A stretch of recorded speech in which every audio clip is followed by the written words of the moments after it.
Good afternoon, everyone. This is Jared Rand, and welcome to the Global Guided Meditation Call for Thursday, April 25, 2024, a little after 3:15 p.m. Eastern. Tomorrow night we'll be having a reverse aging health call around 9 p.m. Eastern. Many of us don't deal with change too well. An older man is walking down the street. He hears a voice saying, "Could you help me out?" He looks around. He doesn't see anybody. Again he hears, "Can you help me out?" He looks down and there is a big frog. He's embarrassed. I mean, you don't talk to frogs. But he says, "Did you speak to me?" And the frog says, "Yeah. Could you help me out?" "Well, what's the problem?" "I'm under a curse. If you pick me up and kiss me, I will turn back into a beautiful maiden. And I will serve you and cook for you and warm your bed, and I'll be everything you've ever wanted." The man stood there for a little while, and he picked up the frog. He put it in his pocket and walked on. After a while, the frog said, "Hey, you forgot to kiss me." The man said, "You know, at my age, I think it is more interesting to have a talking frog." The nature of aging has to do with change. Old age trains us for change. Changes our body, change in our memory, change in our relationships, change in energy, change in our family and social role. All leading to what? Death. Which is the big change in our lives. You can see this last part of your life, the age stage, as a diminution. On the other hand, from a spiritual standpoint, many of these aspects are sensationally great. The clamor of the ego calms. Your motivations become clear. And wisdom begins to come forth. Wisdom is one thing in this life that does not diminish with age. Wisdom is learning how to live in harmony with this world as it is in any given moment. One aspect of that wisdom is the deep understanding that we are all in the same boat. Out of that comes compassion. Compassion for yourself. Compassion for others. Compassion for this world. Can you allow the changes and delight in them and look for the wisdom inherent in each change rather than resisting them?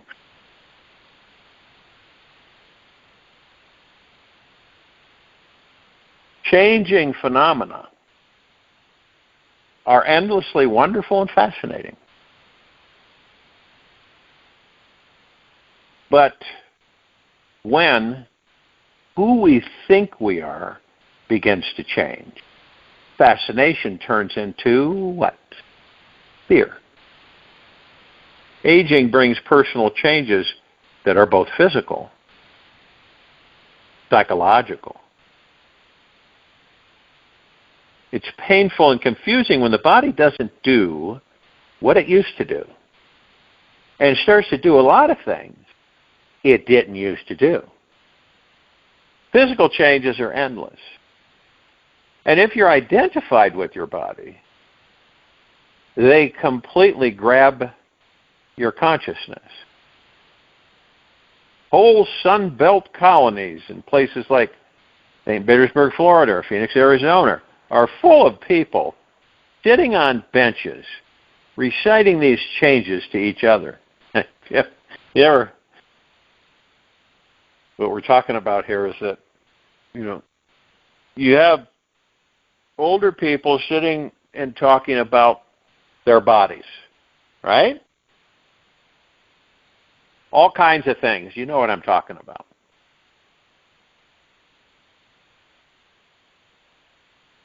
They call them These are called organ recitals.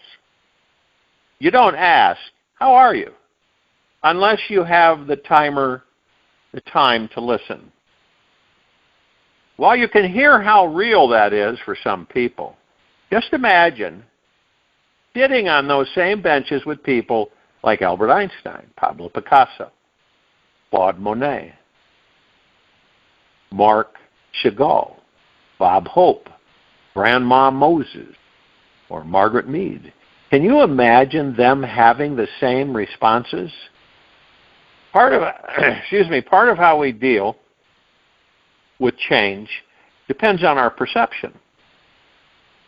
Perceptually, each of us is two beings, an ego and a soul, that function on different planes of consciousness. If we live predominantly in our soul, then the changes in the body are interesting, like changes in the weather. Here's a way to think of perception. Suppose you have a little television receiver next to your eyes. Let's pretend the various planes of consciousness are channels on this television set. Most of us, most of the time, in this culture, act as if we have a 1 or 2 channel set. We don't have cable or satellite TV with hundreds of channels. But maybe we've heard about cable, and we can at least acknowledge the existence of these other channels. Floating around in the room, even though we're not picking them up, we can't receive them because we don't know how to tune our receiver. That's basically what perception is about.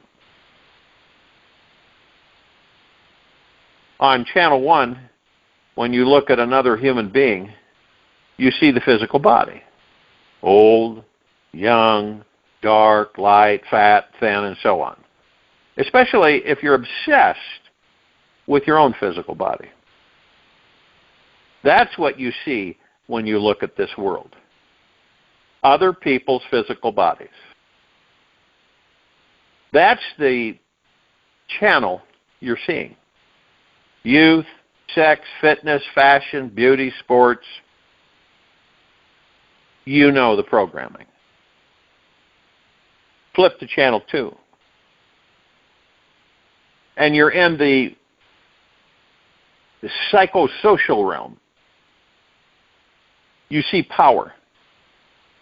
You see happiness and sadness and neurosis. This is the therapy channel and the social role channel.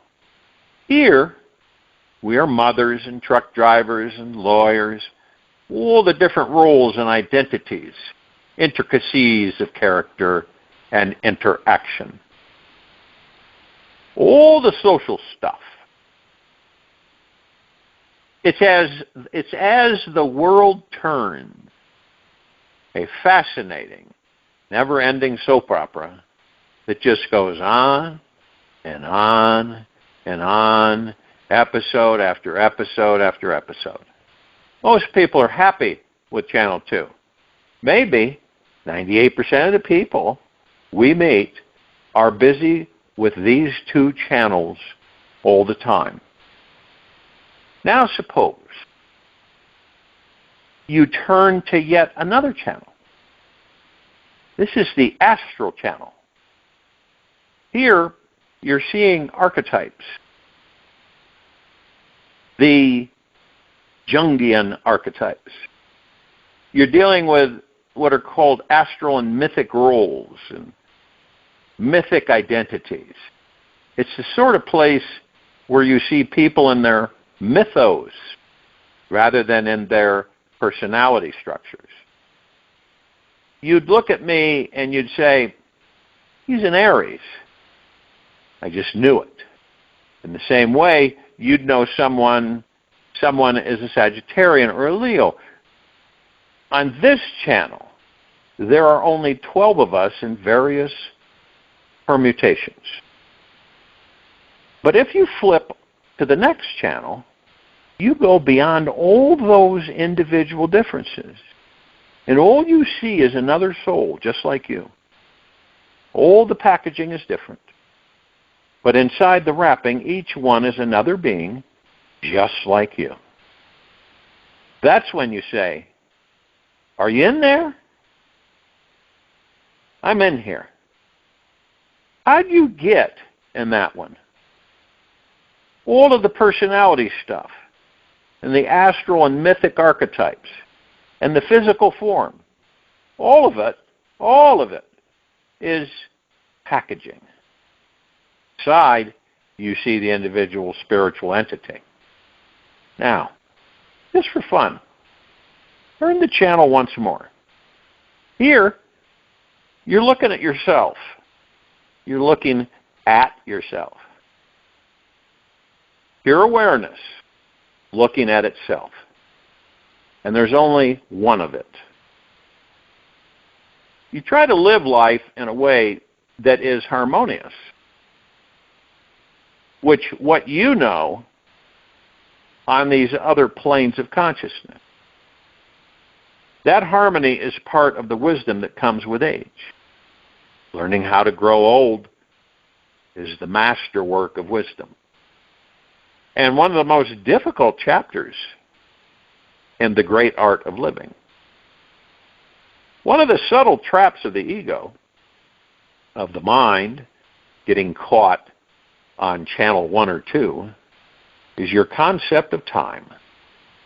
Because aging has to do with what? Time. But there is a part of you that is not in time. And finding that place, resting in it, is a key part of the mystical journey. What you begin to see is that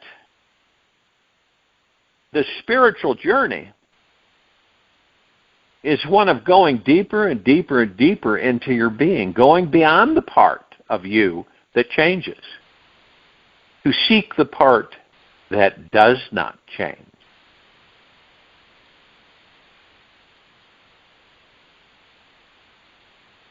All the universe is but a sign to be read rightly. War and peace, love and separation are hidden gateways to other worlds. Let us not grow old still believing that truth is what most people see around them.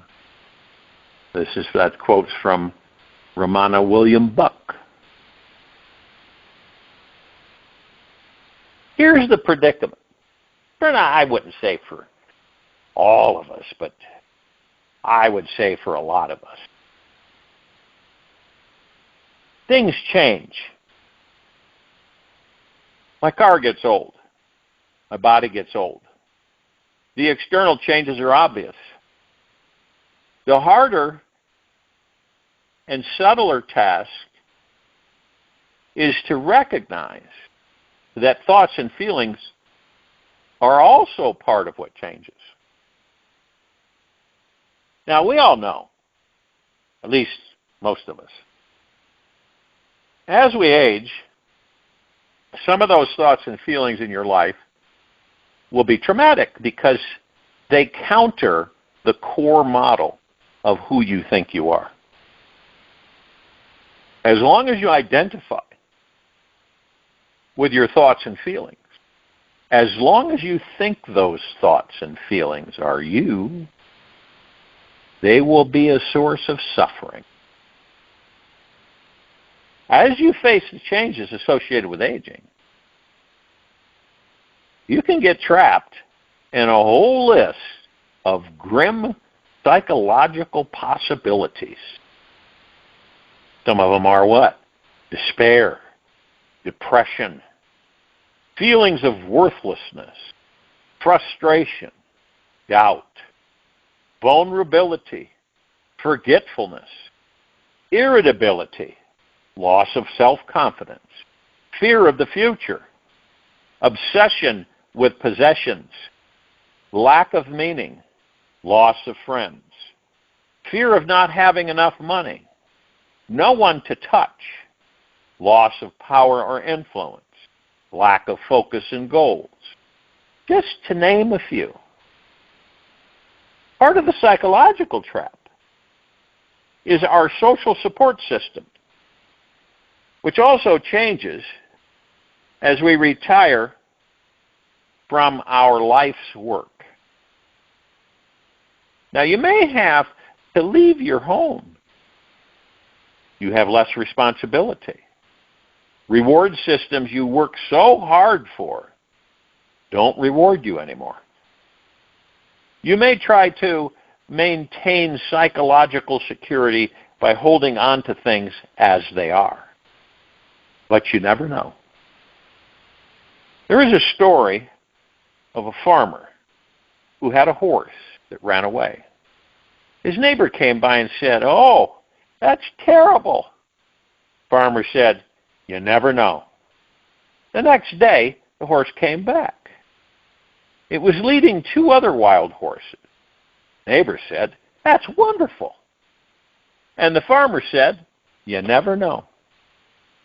Later, his son was training one of the wild horses, and while riding the wild horse, he fell off, broke his leg.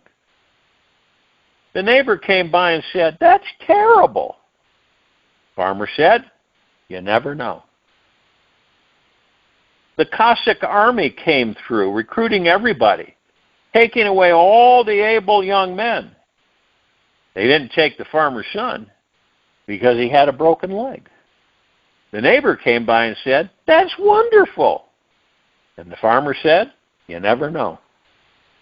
And so it goes. There is a spiritual model that will allow us to age gracefully instead of the old psychological model that is fearful and frightened. To be old can be glorious if one has not unlearned what it means to begin. That came from Martin Buber. Use the new uncertainty and negative feelings about aging as a wake-up call. Have compassion for yourself and allow yourself to open to the changes. And all the rest will follow. You never know. In a Hallmark card, I found a poem about losing our mind. Forgetting is great because it's such fun to remember. But the greatest psychological fear we have is of losing our mind. And here's a poem.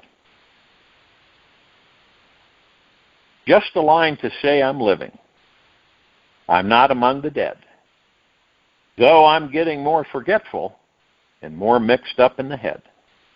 Sometimes I can't remember when I stand at the front of the stair if I must go up for something or if I must just come down from there. And before the fridge, too often, so often, my poor mind is full of doubts. Have I just put food away, or have I come to take some out? And there are times when it is dark out, with my nightcap on my head. I don't know if I'm retiring or just getting out of bed. So, if it is my turn to write you, there is no need for getting sore. I may think that I have written and don't want to be a bore. Remember, I do love you. I wish you were here. It's nearly mail time, so I'll say goodbye, dear. Don't get caught in your old roles. If you cultivate the ways you exist behind personality, the pure awareness of the witness, the I am loving awareness, place in your heart, you will begin to live more in your soul. You see the beloved when you look at another being, then everyone you see is a soul. as well as a mirror for your own soul. Relationships become so beautiful. Each person's struggle, each person's journey is so exquisite. Let yourself stop for a moment and appreciate that beauty. It is so precious. Most people have no idea they are beautiful. They don't. The beloved keeps appearing to you in one guise or another. You can cultivate this view. Practice your ability to see the soul. Seeing the subtlety inside another person also depends on your ability to acknowledge it in yourself. It takes one to know one, doesn't it?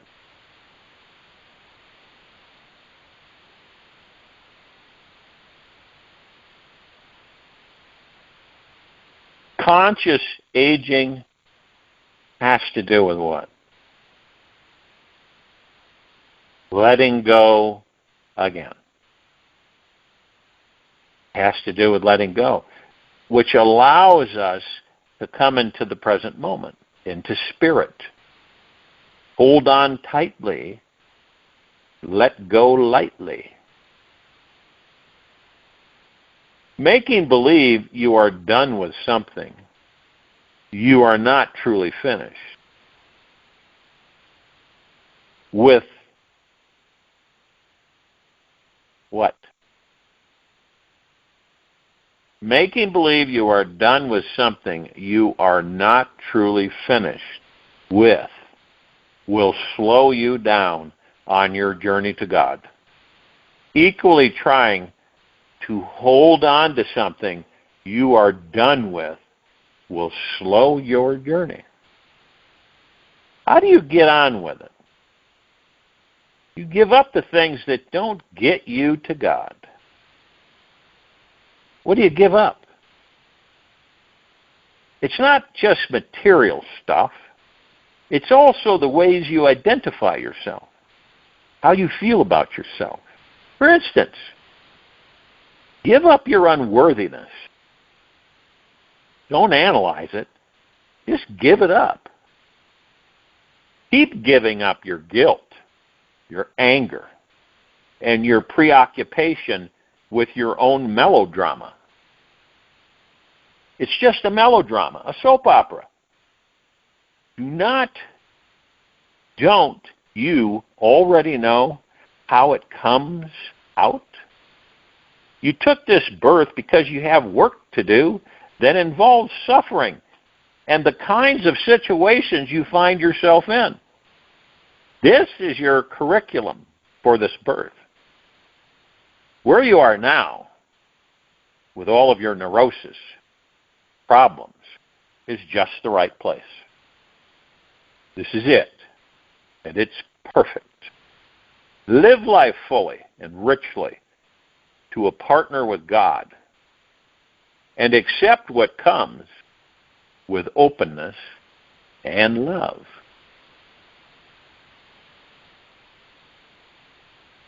How many of us are being with what is?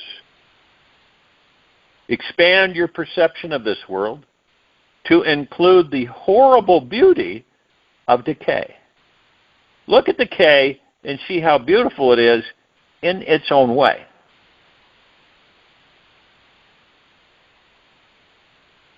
Like someone had a collection of beautiful pharmaceutical jars in her kitchen over the sink. She'd take old beet greens and orange peels and things and put them in water in the jars and let them slowly mold and decay into beautiful formations catching the light. It was decay as art. There's true beauty in that. There's horror and beauty in everything. Take a look at your hand, right? Take a look at your hands. What's happening? It's decaying.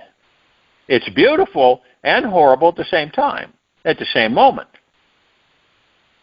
And what do? You live with it. See the beauty and perfection of decay in the world around you and in yourself.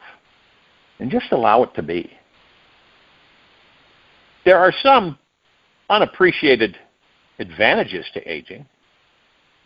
The very frailty of age guards its secrets.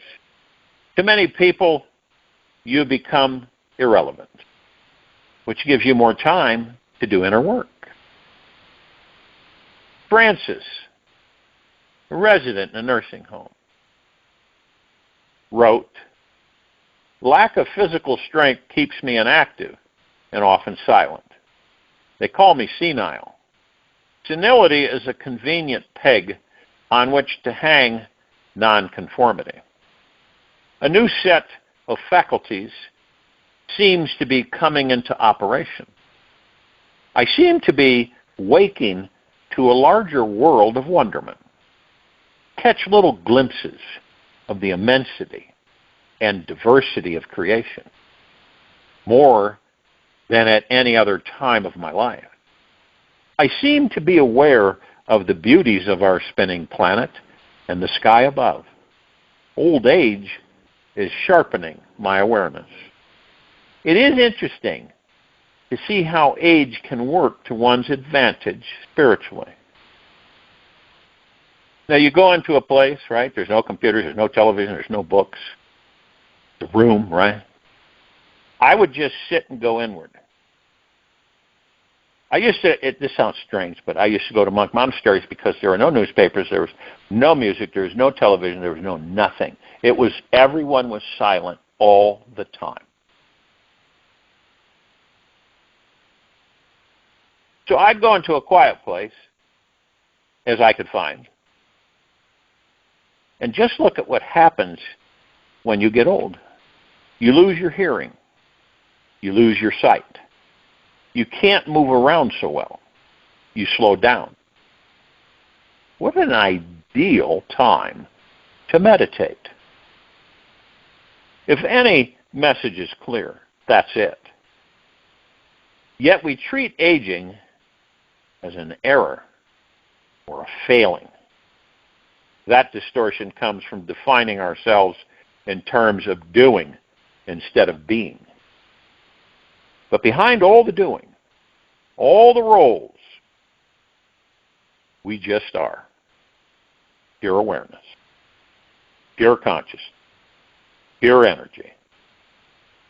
And when we reside fully in the present moment, we are outside of time and space. Our lives awaken through ordinary magic. It's in everyday things that the miraculous happens. We practice being here now.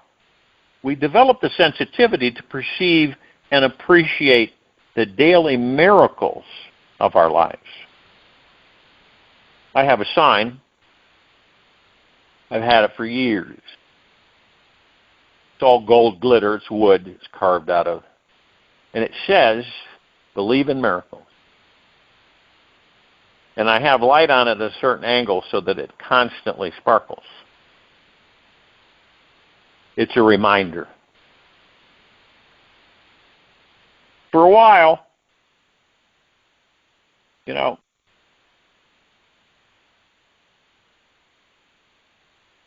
can experience a lot of things. Lived in an old school bus. Spent a lot of time in campgrounds with elderly neighbors. Early in their lives, these people had focused on planning for the future. Now that the future was here, their consciousness was occupied with the past.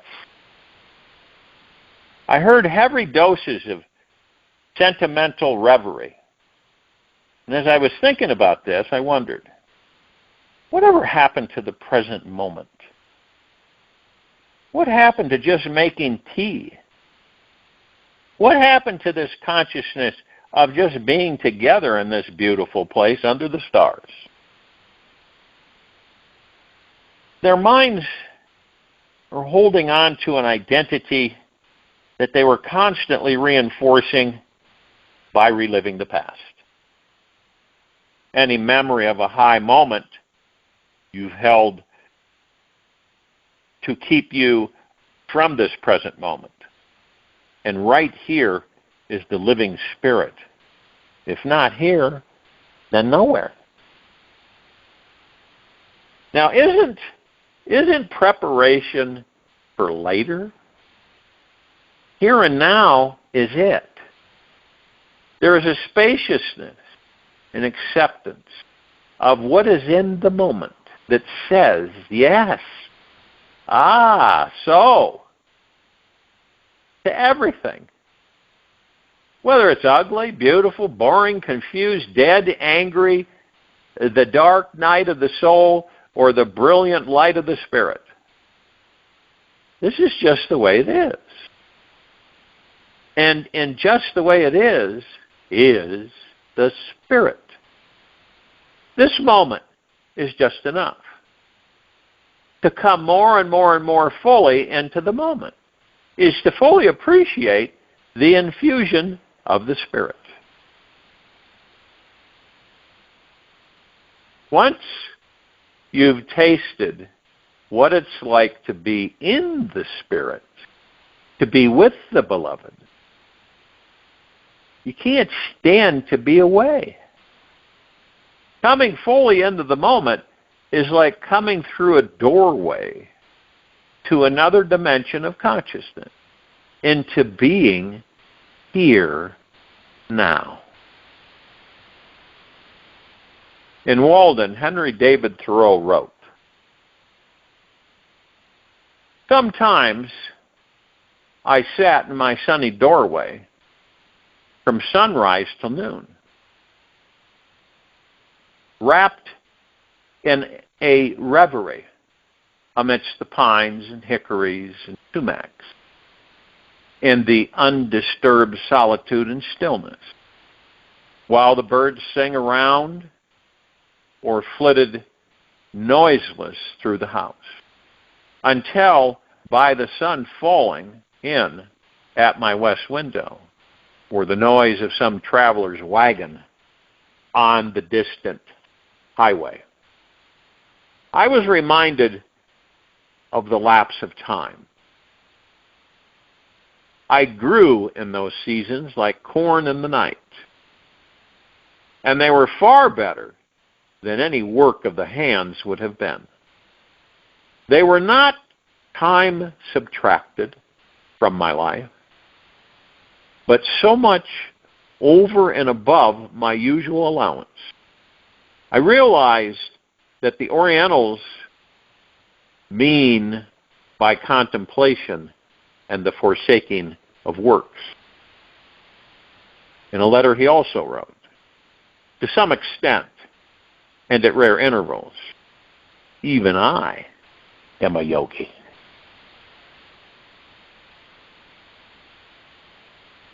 Aging gives us a chance to learn to use the shadows in our lives as vehicles for our awakening.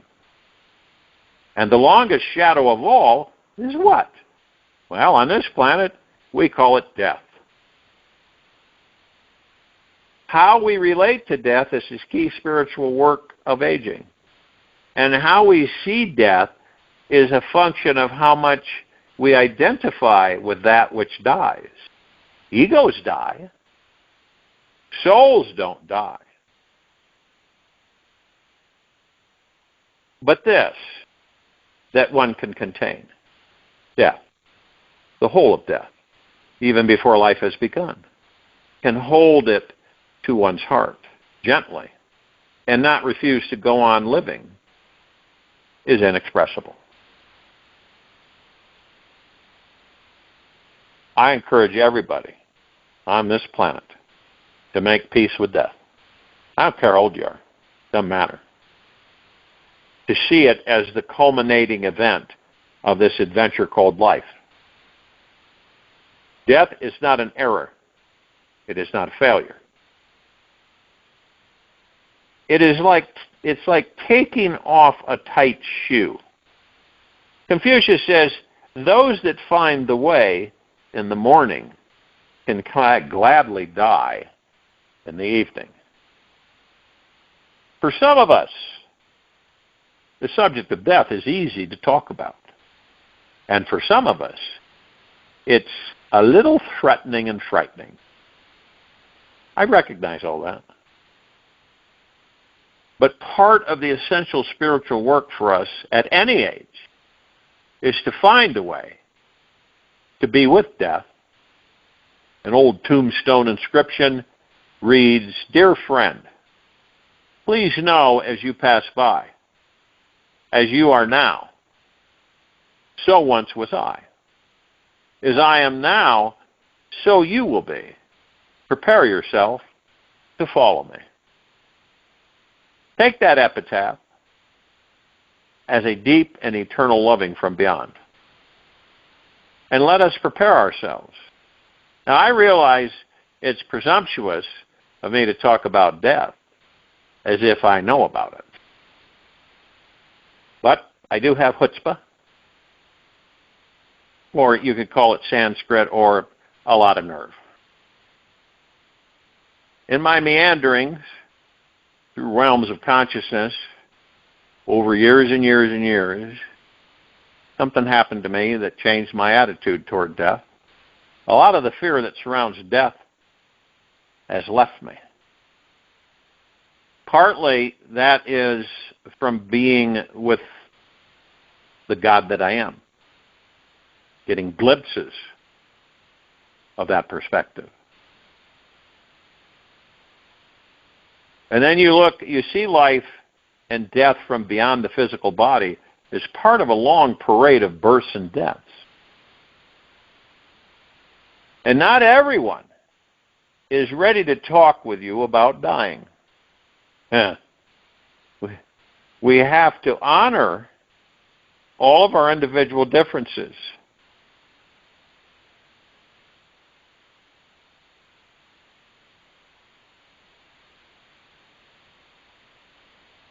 Now, imagine this, okay? You have a loved one.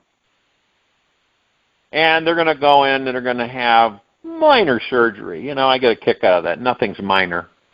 Minor surgery, okay? And they say to you, just in case things go wrong, is there anything I should know? They may ask you. You may go back to their bedside and say, all I can tell you is, as good as this is, that is going to be better. And wherever you go, I'll be there. So then they say, great. That's all I wanted to know. See you later. For many of us, the thought of death, thinking of when we or someone we love is going to die, keeps us being here now. When will we die? How will we die? What will happen after we die? What will happen to our loved ones?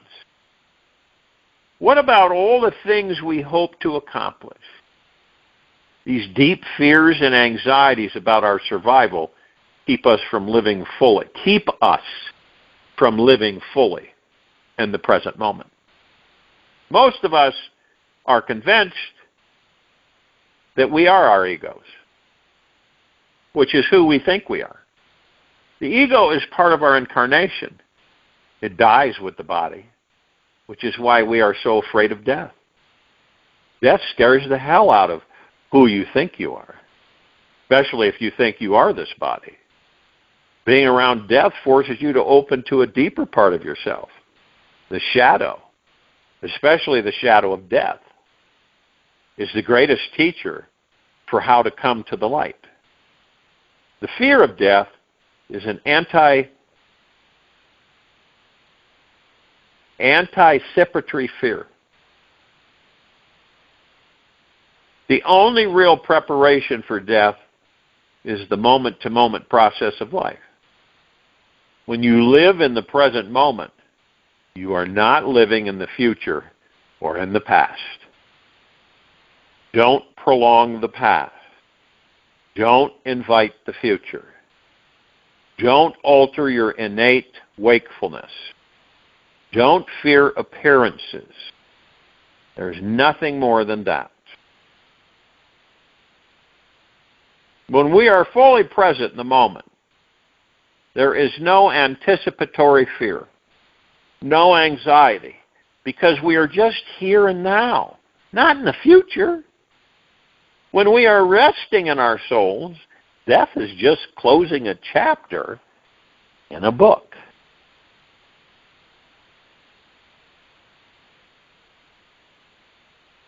Pain, or the fear of pain, is one of the major traps for our ego in the process of dying. Although spiritual practices are a great help, pain is a worthy adversary, isn't it?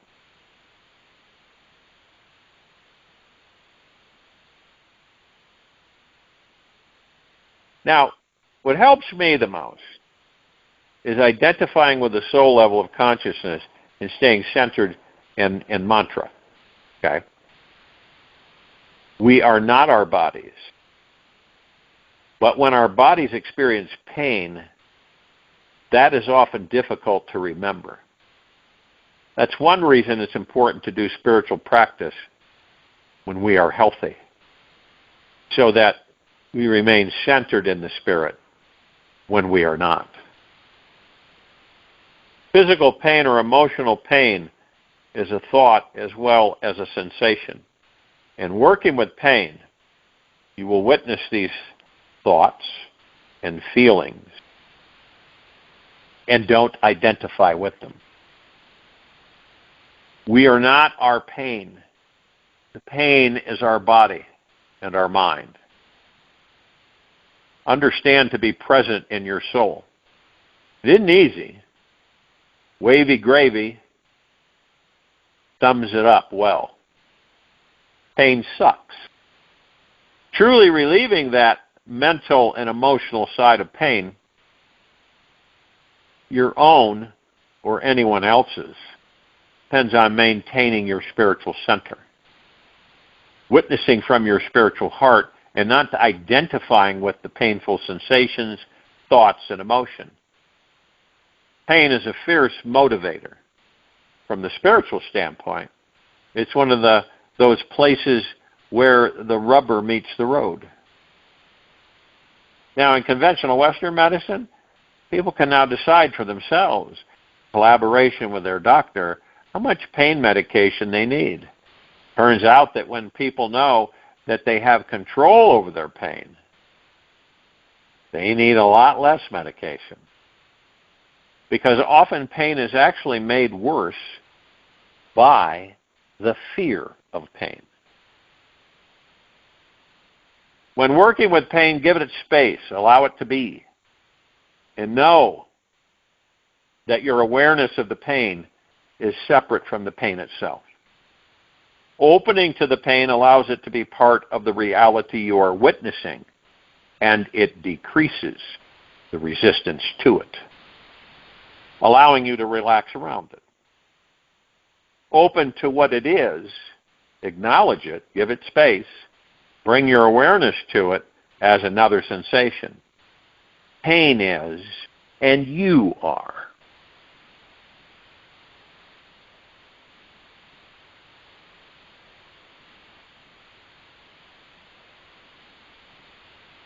Now here's you can use this in a meditation for letting go of pain.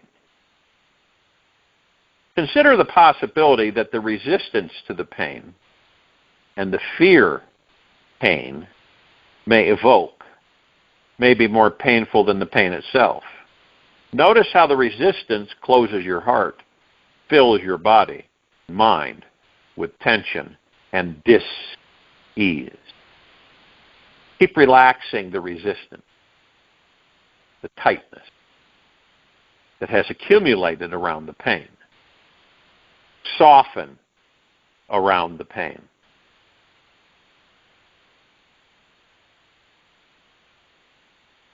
Now here's a lady, Jenny, a patient at a hospice, And when she was visited, she was skeptical and asked of the person what I had to teach her. She was dying of cancer of the nervous system, and she was in extreme pain. She said she was bored with dying. So I invited her to try being here now. Did a little practice to bring her into the moment. Outside her open window, we could hear children playing. I suggested that she bring the sound of the children inside of her. After a while, I suggested she incorporate the ticking sound of the clock in the room inside of her. She became very present, coming fully into the moment, and into her soul, took her out of time and space. This is important in this life, and even more so when someone is dying. The soul is independent of time and space. Ginny and I became dear friends. There came a time when she was so weak that all one could do was sit by her bedside.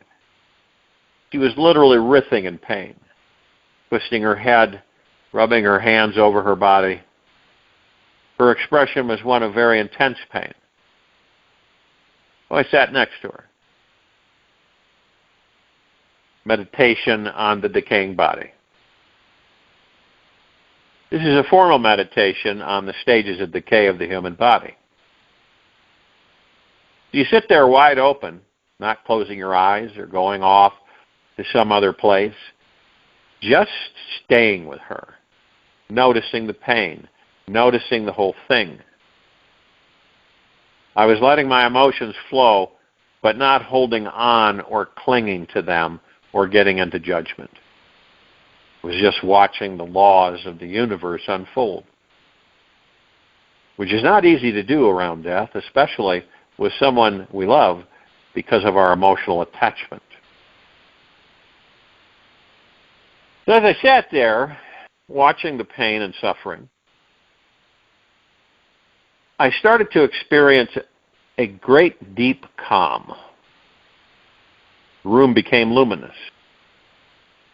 At that moment, though her body was writhing with pain, Ginny turned to me and whispered, "I feel so peaceful."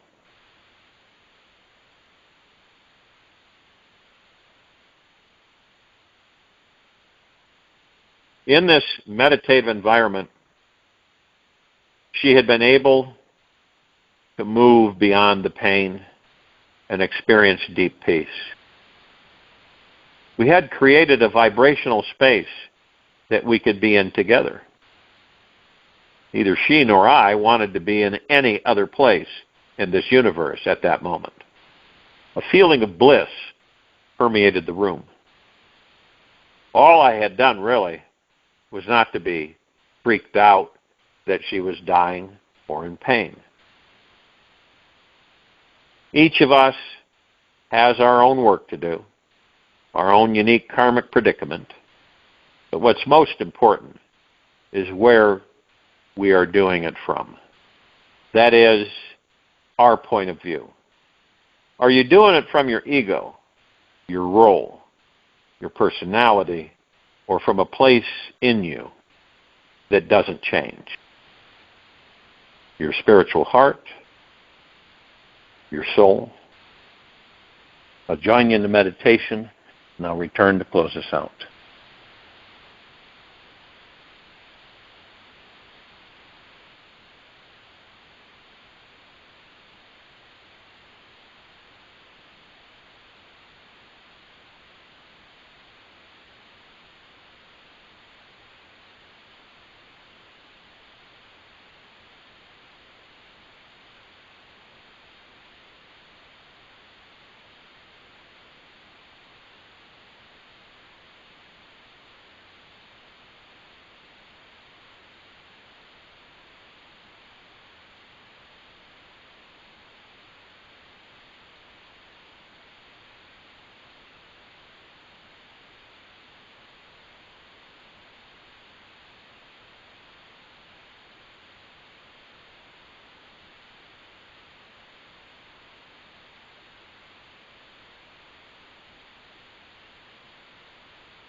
Take an easy, slow breath in through the nose. An easy, slow breath out from the mouth. Remain still. Love never runs out. Source of real love never ever changes. It is like an infinite sun, always warm and healing, forever lighting the way for this life to carry on. You are forever the source of infinite love deep down inside. It's underneath all the fear and resistance to letting go of fear. You can trust in the frequency and healing vibration of love. You do trust in it. Love will protect you from harm on every level. Give it away to everyone as much as you want. You'll always find there is an infinite supply still waiting for you. Let your love shine on. Take this with you for the rest of the day into the evening and night, the following morning. We'll return here Friday, April 26, 2024. We'll have to 3:15 p.m. Eastern to continue our global guided meditation call. And around 9 or so p.m. Eastern to continue our reverse aging health call. Gentle, kind, generous, and humble with yourself at all times. Being the highest of the highest high, deepest of the deepest deepest, purest of the purest purest, eternal gratitude. At all times, watch the magic unfold. Take this with you for the rest of the day into the evening and night and the following morning. We will return here Friday, April 26, 2024, around 3:15 p.m. Eastern. And our reverse aging health call after 9 p.m. Eastern.